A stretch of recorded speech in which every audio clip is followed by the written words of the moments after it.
సరిహద్దు నియంత్రణ రేఖ వెంబడి పాకిస్తాన్ మిసైల్ దాడులు చేస్తోంది. పంజాబ్ లో PL-15E మిసైల్స్ తో దాడులు చేసింది. ఇవి చైనాలో తయారైన మిసైల్స్. వీటిపై ఉన్న సిరీస్ నెంబర్ల ఆధారంగా చైనాలో తయారైనట్లు గుర్తించారు భారత ఆర్మీ అధికారులు.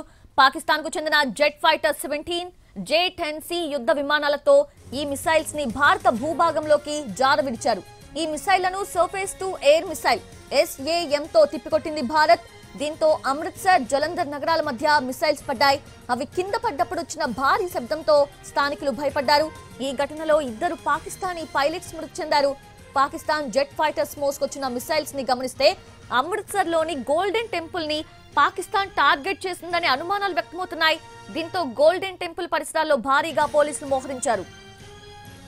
మరోవైపు మిసైళ్ల శకలాలను NIA అధికారులు పరిశీలించి దర్యాప్తు చేపట్టారు.